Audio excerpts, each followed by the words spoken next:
On Christmas morning 1945, as families across America were opening presents and celebrating the holiday, George and Jennie Sodder stood in the freezing West Virginia dawn, watching their home burn to ashes. 4 of their children huddled beside them, safe but traumatized. But 5 others, Maurice, Martha, Louis, Jennie, and Betty, were nowhere to be found. When firefighters finally arrived 7 hours later and searched through the rubble, they made a discovery that would haunt this family for decades. They found no trace of the children. No bones, no remains, nothing. What happened to the 5 Sodder children? Did they perish in the flames, as authorities claimed? Or did something far more sinister occur on that cold Christmas Eve? This is the story of one of America's most baffling unsolved mysteries. A case that challenges everything we think we know about fire, forensic science, and the lengths a family will go to find the truth. To understand this mystery, we need to understand the Sodders themselves. George Sodder was born Giorgio Soddu in 1895 in Tulla, Sardinia, Italy. In 1908, at just 13 years old, he immigrated to the United States with an older brother. But when they arrived at Ellis Island, his brother immediately returned to Italy, leaving young George alone in a new country. George never explained why he left Italy or why his brother abandoned him, a mystery that would add fuel to later theories about what happened to his children. George found work on the Pennsylvania railroads, carrying water and supplies to laborers. He was ambitious and hardworking and eventually moved to Smithers, West Virginia, where he worked as a driver before starting his own trucking company. The business hauled dirt, freight, and coal, and it prospered. One day, George walked into a local store called The Music Box and met Jennie Cipriani, who had immigrated from Italy as a toddler. They fell in love, married, and between 1923 and 1943, they had 10 children: John, Joseph, Marion, George Jr., Maurice, Martha, Louis, Jennie, Betty, and Sylvia. By 1945, the Sodders had settled into a 2-story wood frame house about 2 miles north of Fayetteville, West Virginia. The town had an active Italian immigrant community, and George's trucking business had made them one of the most respected middle-class families in the area. They seemed to have achieved the American dream, but George had a trait that would prove significant. He was outspoken, particularly about politics. He was a vocal critic of Italian dictator Benito Mussolini, frequently engaging in heated arguments with other Italian immigrants who supported the fascist leader. This wasn't uncommon. World War II had just ended, and Mussolini had been killed by communist partisans only 8 months earlier. The Italian community was deeply divided. George's anti-Mussolini stance would soon put him at odds with certain members of his community, with potentially devastating consequences.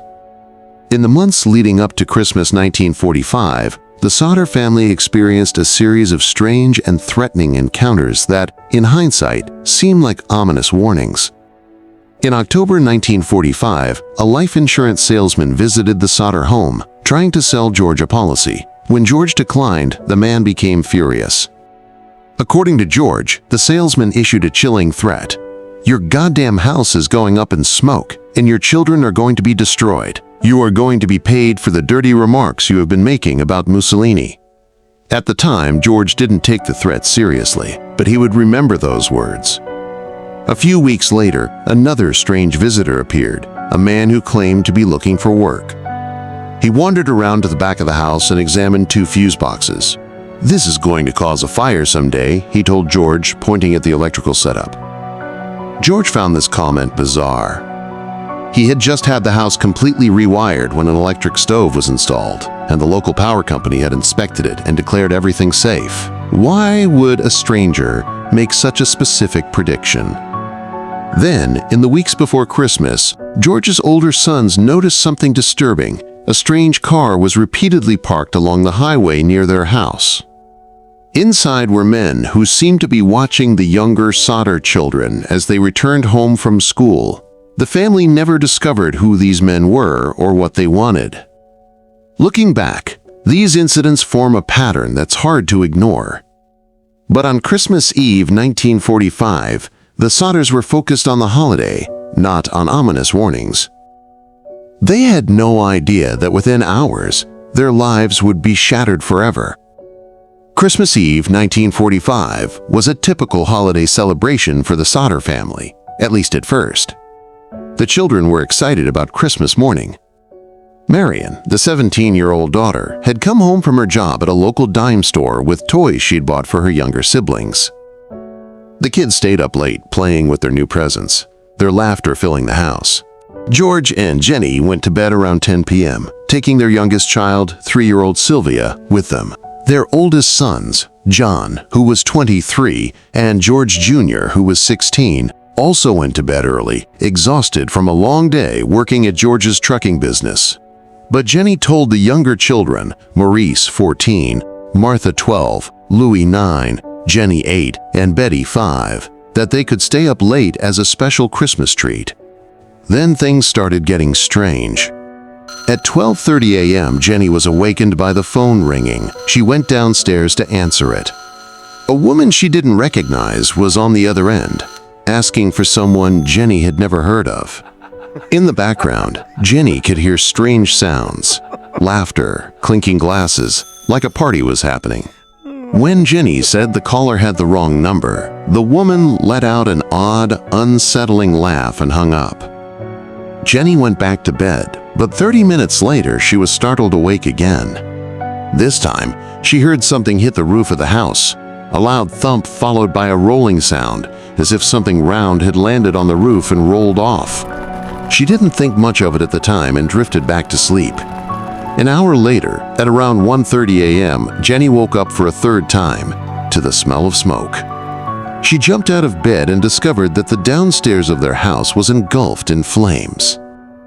The fire was centered around George's office, particularly around his telephone system. Thick smoke was already filling the house. George and Jennie immediately began trying to save their children. They got Sylvia, who was in their room, and managed to alert Marion, John, and George Jr., who all escaped from upstairs bedrooms. But the stairs leading to where the 5 youngest children slept had become an inferno.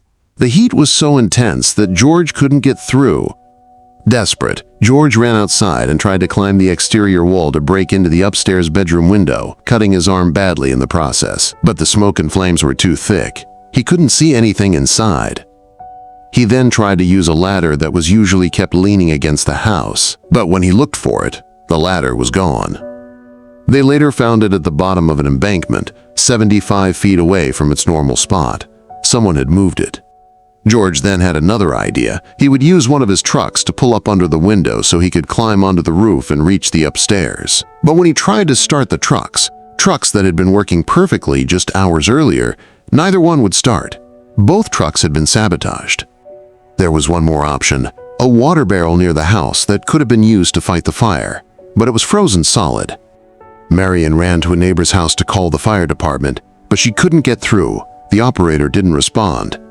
Another neighbor who saw the flames tried calling from a nearby tavern, but again, no operator answered. Finally, in desperation, the neighbor drove into town to find Fire Chief F.J. Maurice in person. For the next 7 agonizing hours, the Sodder family could do nothing but watch their home burn. The fire department didn't arrive until 8 a.m. on Christmas morning, even though the station was only 2.5 miles away. By the time firefighters arrived, the house had completely collapsed into a pile of smoking ash, and the 5 youngest Sodder children were nowhere to be found. On Christmas Day, as the embers still smoldered, authorities conducted a brief search of the ruins. Fire Chief Maurice told the Sodders they had found no human remains, no bones, no teeth, nothing to indicate that 5 children had died in the fire. Maurice offered an explanation. He claimed the fire had been so hot that it completely cremated the children's bodies, leaving nothing behind. A state police inspector examined the scene and declared that the fire had been caused by faulty electrical wiring. Before the end of the year, the coroner issued 5 death certificates, listing the cause of death as fire or suffocation. The case was closed. The 5 Sodder children were officially dead. But George and Jennie couldn't accept this conclusion. Too many things didn't add up. First, there was the question of the remains. Even in extremely hot fires, bones don't simply vanish. Jennie conducted her own experiments, burning animal bones, chicken bones, beef joints, pork chop bones, in her fireplace to see if fire could completely consume them. Each time, she was left with charred bone fragments. The bones never disappeared completely. She then spoke with a crematorium employee who told her something crucial. Even when bodies are cremated at 2,000 degrees Fahrenheit for 2 hours, bones always remain. Yet their house had burned down in just 45 minutes. How could 5 children be completely cremated in a fire that burned for less than an hour? Furthermore, when searchers sifted through the ashes, they found recognizable household items, appliances, parts of the tin roof, even fragments of a dictionary. If these objects survived the fire, why wouldn't bones?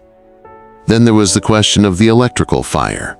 George had just had the house rewired and inspected by the power company, which had declared everything safe. And if the fire had been caused by an electrical problem, wouldn't the power have gone out immediately? Yet the Sodders noticed that some of the Christmas lights had remained on even as the fire consumed the house. A telephone repairman later examined the phone lines and told the Sodders something shocking. The lines hadn't been burned through by the fire. They had been cut, deliberately severed before the fire started. George and Jennie began to piece together what might have really happened. The threatening phone call, the strange noise on the roof, the missing ladder, the disabled trucks, the cut phone line, the suspicious 7-hour delay in the fire department's response. All of these factors pointed to one terrifying conclusion. This wasn't an accident. Someone had deliberately set their house on fire, and someone had taken their children.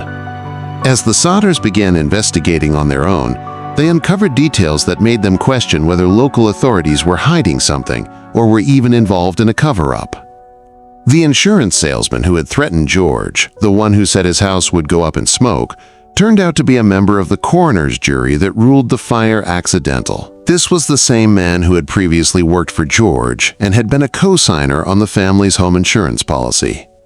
Mysteriously, he had increased the insurance from $1,500 to $1,750 just before the fire, without the Sodders' knowledge or consent. Then there was the bizarre story about Fire Chief Maurice. Although Maurice had told the family no remains were found, he reportedly confided to others that he had discovered a human organ, possibly a heart, in the ashes. He claimed he put it in a dynamite box and buried it at the scene because he wanted to give the family closure. When the Sodders learned of this, they hired private investigator C.C. Tinsley to help with the case. Tinsley confronted Maurice, who admitted to the story and agreed to show them where he'd buried the box. They dug it up and took it to a local funeral director for examination. The verdict? It was a beef liver, not human tissue at all, and it showed no signs of having been exposed to fire. Maurice later admitted that he hadn't found the liver in the fire at all. He had planted it there, hoping that if the family found some remains, they would stop investigating and accept that their children were dead. Why would a fire chief fake evidence? Was he trying to be merciful, or was he covering something up? The mystery deepened in 1949 when the Sodders hired Oscar B. Hunter, a respected pathologist from Washington, D.C., to conduct a thorough excavation of the site. After an extensive search, Hunter found several items: damaged coins, a partly burned dictionary, and, crucially, 4 pieces of human vertebrae. The bones were sent to the Smithsonian Institution for analysis. The report came back with stunning findings. The vertebrae belonged to a single person who had been between 16 and 22 years old at the time of death. The oldest missing Sodder child, Maurice, had been only 14. Even more tellingly, the bones showed no signs of fire damage whatsoever. The investigator later suggested the bones had likely come from a nearby cemetery and had been mixed into the dirt George used to fill the basement. But how did cemetery bones end up at the fire site? No one could explain it. In 1950, after 2 hearings at the West Virginia State Capitol, Governor Oki L. Pattison and State Police Superintendent W.E. Burchett declared the case hopeless and officially closed it. Let's talk about the science that's at the heart of this mystery. can a house fire completely destroy human remains? The answer, according to modern forensic science, is no. Human bones are remarkably resilient. Even in modern crematoriums, where bodies are exposed to temperatures between 400 and 800 degrees Fahrenheit for 2 to 3 hours, bones don't disappear. They fragment and turn white, but they remain. This is why cremated remains still contain bone fragments that must be mechanically ground into the ashes we associate with cremation. House fires typically burn at much lower temperatures, usually between 800 and 200 degrees Fahrenheit. And the Sodder house burned for only about 45 minutes before collapsing, though smoldering continued afterward. Under these conditions, bodies would be severely burned, but skeletal remains would absolutely be present. Teeth, larger bones, and bone fragments would survive. Forensic anthropologists who have studied house fires consistently find that even in the most intense residential fires, human remains are recoverable. Bones may be damaged, fragmented, or calcined, turned white from extreme heat, but they don't vanish. Some have argued that the coal in the Sodder's basement could have made the fire burn hotter, essentially creating a makeshift crematorium. While coal can increase fire intensity, the fire would still need to burn at sustained high temperatures for hours, not minutes, to destroy bones completely. And even then, fragments would remain. The presence of intact household items in the rubble further contradicts Fire Chief Maurice's claim. If common objects like appliances and roofing materials survived, human bones, which are denser and more heat-resistant than many materials, would certainly have left traces. The forensic evidence strongly suggests that Fire Chief Maurice was wrong. The fire did not, and could not, have completely cremated 5 children in the Sodder home. So if the children didn't die in the fire, what happened to them? The Sodders never gave up hope that their children might still be alive. They spent years chasing leads and following up on reported sightings. Some of these reports were tantalizing.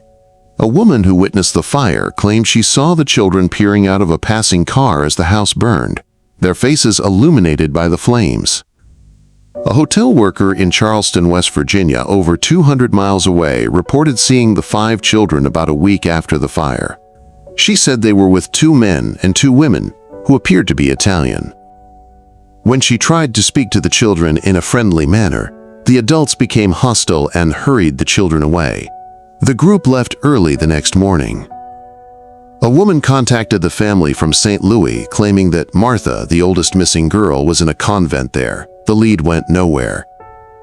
A man in a Texas bar reportedly overheard a conversation about a Christmas Eve fire in West Virginia, a conversation that suggested someone knew more about what had happened. Again, the lead didn't pan out. Then, in 1967, 22 years after the fire, Jennie received a mysterious envelope postmarked from Central City, Kentucky. Inside was a photograph of a young man in his 20s. On the back was a cryptic message with the name Louis Sodder and some strange numbers and letters, along with the phrase, "I love Brother Frankie." None of the Sodder children had been named Frankie or Frank. To the family, the man in the photo bore a striking resemblance to Louis, who would have been 31 years old at that time. The family hired a private investigator to go to Kentucky and track down whoever had sent the letter. The investigator never reported back. He simply disappeared, and the family never heard from him again. The most prevalent theory about what happened involves the Italian mafia. George's outspoken criticism of Mussolini had made him enemies in the Italian immigrant community. Some believe that members of organized crime kidnapped the children as revenge, a punishment designed to make George suffer for the rest of his life. There's circumstantial support for this theory.